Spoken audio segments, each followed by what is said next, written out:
Allah subhanahu wa ta'ala says in the Quran, who did Ayub alayhi salam know when he was in the belly of the whale? Who did Yusuf alayhi salam know when he was locked away in a room in the palace?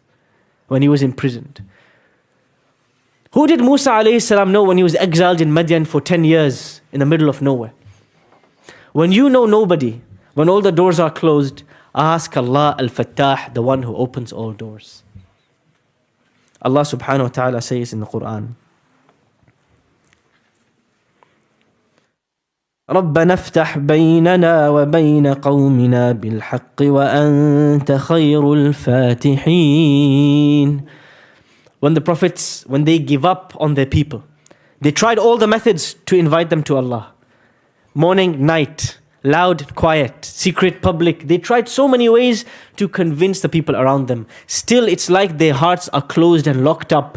Then they ask Allah with His name Al-Fattah, O Allah, open the hearts of my people to guidance. You are the opener of everything that is closed.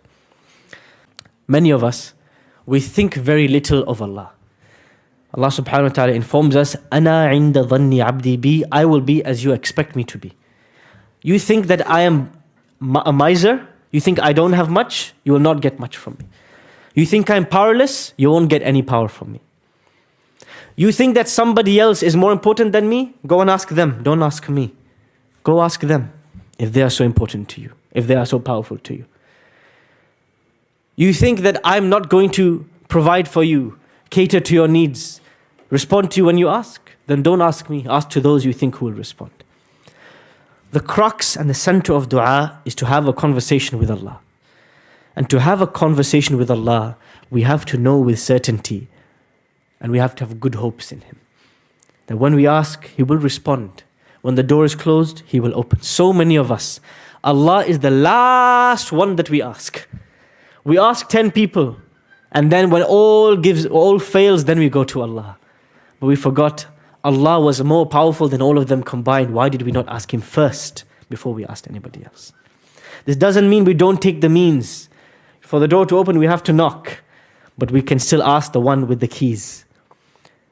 So many doors are locked to us. You can try brute force, you can try to punch it down. But Allah has the keys to all the doors. He is Al-Fattah, He has the miftah, He has the key.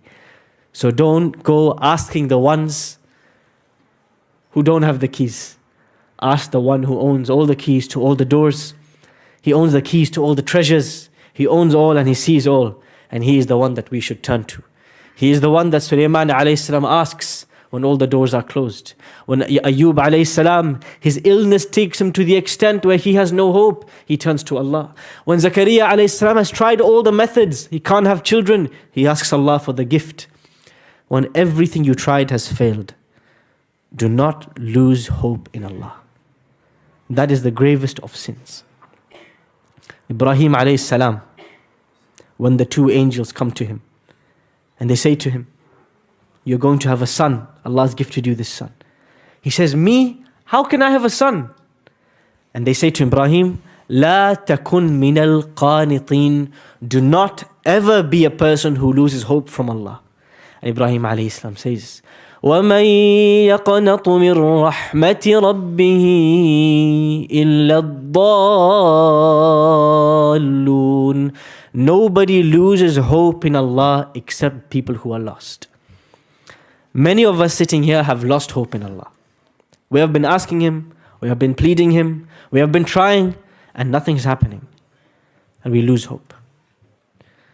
You have not lost more hope than Zakaria after 100 years of trying to have a child. You have not lost more hope than Ayub after decades of chronic illness. You have not lost more hope than Ibrahim, whose father threw him into a fire. You have not lost more hope than the Prophet Muhammad sallallahu alaihi wasallam, who buried his mother with his hands, who buried his son with his hands, who buried his uncle with his hands. How many of his loved ones died in front of his own eyes? And yet, after all of that, they never lost hope in Allah.